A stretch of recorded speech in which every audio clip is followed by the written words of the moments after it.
Assalamualaikum warahmatullahi wabarakatuh. Alhamdulillahilladzi an'amana ilaina bi ni'mati imani wal islam wa hiya a'dhamu ni'am. Asyhadu an la ilaha illallah wahdahu la syarikalah wa asyhadu anna Muhammadan abduhu wa rasuluh. Allahumma shalli ala Muhammad wa ala ali Muhammad kama shallaita ala Ibrahim wa ala ali Ibrahim wa barik ala Muhammad wa ala ali Muhammad kama barakta ala Ibrahim wa ala ali Ibrahim innaka Hamidum Majid. Bersyukur kepada Allah Subhanahu wa taala, pada kesempatan kali ini kita sangat diringankan hati, sangat dilampangkan hati oleh Allah Subhanahu wa taala untuk sama-sama menjalankan perintah Allah Subhanahu wa taala di 1444 Hijriah, yaitu puasa Ramadan.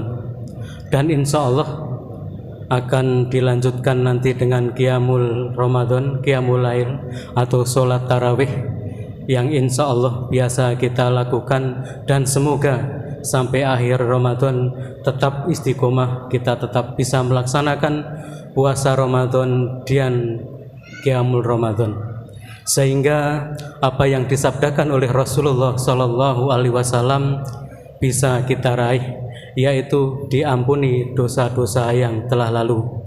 Man shoma Ramadhana imana wahtisaban ghufira lahu ma taqaddamat min dzambi. Man shoma Ramadhana imana wahtisaban, bahwa pada dasarnya ketika seseorang itu berpuasa pada bulan Ramadan karena iman dan takwa, maka insya Allah akan diampuni oleh Allah Subhanahu wa taala dosa-dosa yang telah lalu. Dan perlu kita syukuri supaya kenapa? Ke depan kita bertambah ringan untuk berbuat baik.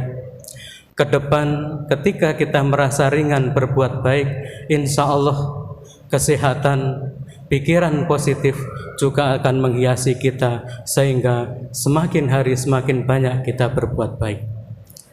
Sholawat serta salam kita haturkan kepada junjungan kita Nabi Muhammad Sallallahu Alaihi Wasallam, keluarganya, sahabatnya, dan pengikut beliau hingga akhir zaman. Jamaah Masjid Wa Syuhada yang dirahmati Allah Subhanahu wa taala, pada prinsipnya kita semua menjalankan ibadah termasuk siam di bulan Ramadan tidak akan rugi, tidak mau rugi ya. Kenapa tidak mau rugi? Karena capek kita menjalankan. Pagi harus sahur. Kenapa harus sahur? Karena itu sunnah Rasulullah, di sana ada barokahnya. Kemudian pada waktu itu adalah waktu yang paling berat. Jangankan makan, bangun tidur pun serasa malas. Mudah-mudahan apa yang kita lakukan bukan hanya mendapat lelah dan dahaga saja, tapi bisa menjadi predikat yang takwa. Jamaah sekalian rahimakumullah, ada perdagangan yang insya Allah tidak akan merugi. Kalau mungkin di bulan puasa ada yang hanya mendapat lapar dan dahaga, di surat 35, surat Al-Fatir ayat 29, di sana ada perdagangan yang insya Allah tidak akan merugi. Dan itu insya Allah sudah kita lakukan rutin semua umat Islam, atau mungkin yang pada saat ini di masjid ini sama-sama sudah melakukan. Tapi barangkali ayat tersebut terlewatkan atau terlupakan berulang kali membaca, sehingga apa yang kita lakukan terkadang ada orang yang komentar, itu sia-sia. Apa di antara perdagangan yang tidak merugi? A'udzubillahi minasyaitonirrajim. Bismillahirrahmanirrahim. Innalladzina yatluna kitaballahi wa aqamus shalah wa anfaqu mimma razaqnahum sirran wa alaniyatan yarjuna tijaratan la takbura. Sesungguhnya orang-orang yang membaca kitab Allah Al-Quran dan melaksanakan sholat dan menginfakkan sebagian rezeki yang kami anugerahkan kepadanya dengan diam-diam dan terang-terangan, mereka itu mengharapkan perdagangan yang tidak akan merugi. Jadi perdagangan tidak melulu hanya jual beli, tapi di dalam Al-Quran ada tiga perdagangan yang tidak merugi. Di antaranya yang pertama adalah yang selalu membaca kitab Allah atau Al-Quran. Kita tahu bersama satu huruf Al-Quran imbalannya atau pahalanya adalah 10 kebaikan. Sekarang sudah malam ke-21, mungkin ada yang hatam 3 kali, mungkin ada yang hatam 2 kali, 1 kali, atau barangkali masih juz ke-20 atau 15 atau kedua mungkin. Kalau kita hitung sudah berapa huruf berulang-ulang kita baca. Kalau kita kalikan 10 banyak, ya. Mungkin kita tidak sempat menghitung. Dan mulai saat ini, karena di ayat Al-Quran itu mengatakan perdagangan yang tidak ada rugi adalah salah satunya membaca ayat suci Al-Quran, maka kita giatkan mulai saat ini atau nanti barangkali ketika itikaf. Jamaah sekalian dirahmati Allah Subhanahu wa taala. Kemudian yang kedua, dan melaksanakan sholat, ya. Kita tahu bersama bahwa salah satu sabda Rasulullah sallallahu alaihi wasallam bahwa amal yang pertama kali dihisab nanti adalah sholat. Bila sholatnya baik, amal kebaikannya akan mengikut. Bila sholatnya tidak baik, amal kebaikannya akan mengikut. Tapi di sambungan hadis masih ada lagi harapan. Adakah sholat sunnah yang ia dirikan? Karena salah satu fungsi sholat sunnah adalah menambal kekurangan di sholat wajib. Jamaah sekalian dirahmati Allah Subhanahu wa taala.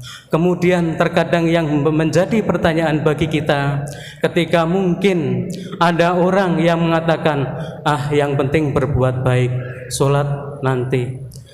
Yang penting puasa, sholat nanti.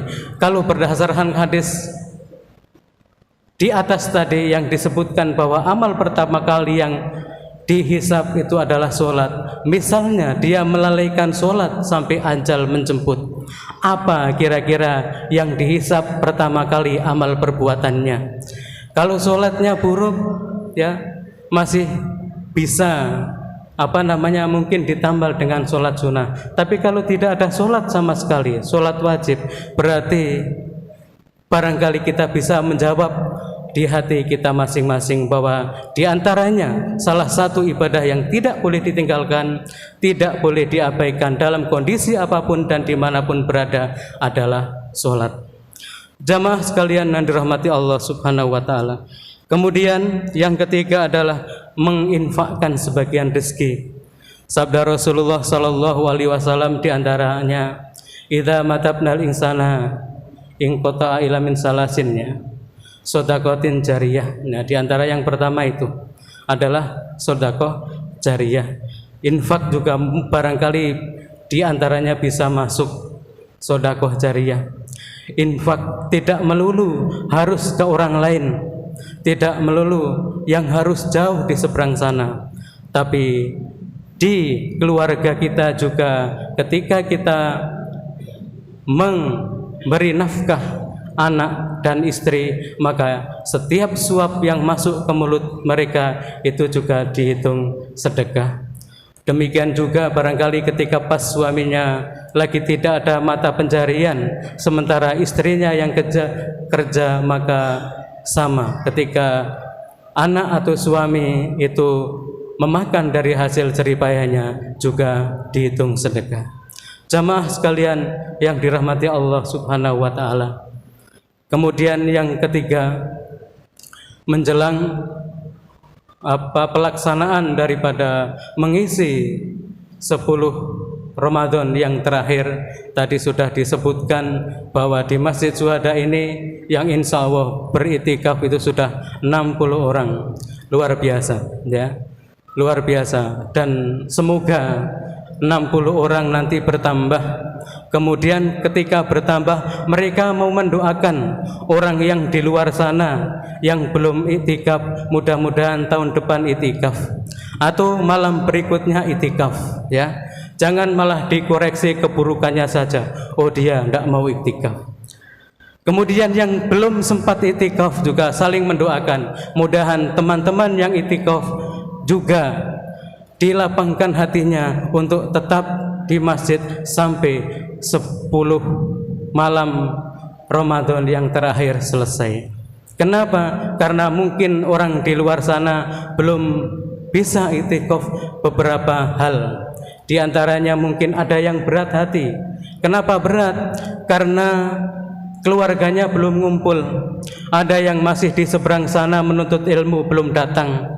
Ada yang masih di sana sang suami masih mencari nafkah, berjibaku untuk mempertahankan kehidupan menjelang Idul Fitri misalnya. Jadi yang di luar tidak melulu tidak mau, tapi ada hal-hal yang mungkin yang berat untuk ditinggalkan. Karena mungkin ketika bertemu waktunya hanya sedikit, begitu Idul Fitri berlalu, sebagian anggota keluarga harus pergi ke tempat masing-masing. Ada yang tempat menuntut ilmu, ada tempat yang bekerja. Dari mungkin sangat beruntung ketika mungkin di bulan ini keluarga sudah pada kumpul, bisa izin untuk beriktikaf dengan tenang. Jamaah sekalian yang dirahmati Allah Subhanahu wa taala, barangkali ini yang bisa disampaikan, hanya menampilkan satu ayat surat Al-Fatir ayat 29. Di sana ada 3 perdagangan yang tidak merugi. Yang pertama, orang yang selalu membaca kitab Al-Qur'an. Yang kedua, orang yang telah mengerjakan sholat. Dan yang ketiga adalah orang yang menginfakkan sebagian rezeki yang dianugerahkan kepada mereka. Salah hilaf mohon dimaafkan. Billahi fisabilil haq fastabiqul khairat. Assalamualaikum warahmatullahi wabarakatuh.